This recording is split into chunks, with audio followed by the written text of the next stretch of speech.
Welcome back. It's the Tee Up with Brent Lail. And Brent, we begin with OFSAA Championship Week for local high school teams. Yeah, OFSAA berths are on the line, Carlisle, today and tomorrow in high school volleyball, football, and basketball. The AA girls basketball final between Parkside and St. Joe's is going on in Stratford right now, with the winner going to Belleville for OFSAA. Ready, set, hit it, stick it, good. The CCH Crusaders were taking a break from the weather, preparing indoors for the championship final against St. Andre Bessette.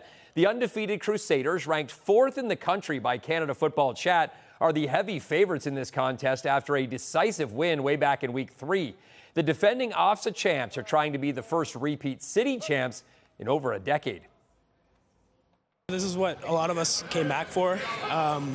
It's really exciting. We've already played these guys in the regular season, so it's fun to match up against them again. Last game was 42-0, so we can't let that get into our head and go overconfident. Hit, power switch. We really just gotta lock in. The rankings don't really mean anything. We know we're a good team, but we can only really just be the best that we can be. We gotta get there. It'd be pretty special. First time I think in over a decade that's been done in London, so we're hoping to prove to everybody that we're the best. History was made earlier this week on the turf by a team you've been following for a couple months now. Yeah, Carlisle, we were there on opening day for the Medway girls field hockey team, and we were also there on the final day. The latter resulted in an OFSAA gold medal.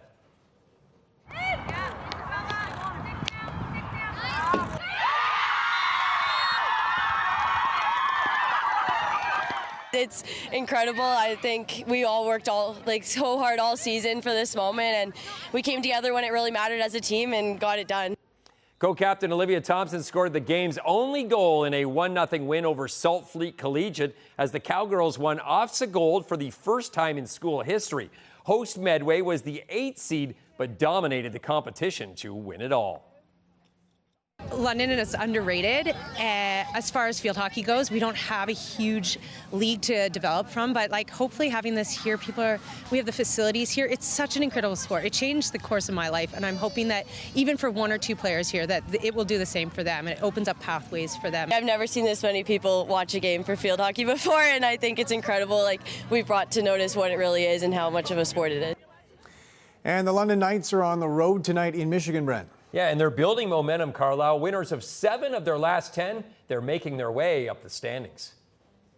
That's the goal every year and every game. The goal is to win it, and I think there's a lot of turnover from last year, and so you had to get a feel for it. You had to get a feel for new players and start to mesh, and I think we are starting to mesh here, and it's showing. And finally, Brent, a special week for St. Thomas native Joe Thornton. Yeah, a lot of laughs and a lot of memories, Carlisle, and a lot of crying as well for Jumbo Joe this week as he returned home and received hockey's highest honor. Thank you for everyone. Everyone knew there would be tears. Joe Thornton's homecoming Hall of Fame week wrapped up with him telling stories, giving a few laughs, and getting emotional. That dream was made on Crescent Ave in a 1,200 square foot house that my mom and dad built, and they still live today. Win and Mary, my parents, you were the beginning, the middle, and the end of my story. Joe's week also featured a stop in his hometown as a St. Thomas Stars guest of honor. The Joe Thornton Community Center, and I'm dropping the puck, and it's just so nice to be back. And I see so many faces that I've known for so many years, and like yourself, it's just good to be back. With players wearing retro jerseys from the 2 seasons Joe played 30 years ago, he got them fired up by reading the lineup. On lefty, we got Moody. From there, it was onto the ice where more tears were shed. This is, where it all started. I left here at 16 years old and really never came back. But this is where home is. Thank you. There's no pressure because he doesn't have to score a goal or get an assist or win the game, so there's nothing to it. It's just so wonderful that they've all come to see Joe. There were hundreds of Thornton fans, and it seemed like Joe stopped to greet all of them. He signed hundreds of autographs. There's no way we were not coming to see him. So yeah, great guy. And he's spending all kinds of time with the kids and families, and yeah, wonderful. Joe returns home from San Jose more often than people know. He slips in and out, spending time with his wife and kids on his farm. We come back here as much as we can in the summers and a little bit in the winters now that I'm retired, but we try to get back here as much as we can because we just love it. After inspiring his former Junior B club to a 7-3 win over London, it was off to Toronto for induction day. Bring on the bagpipes.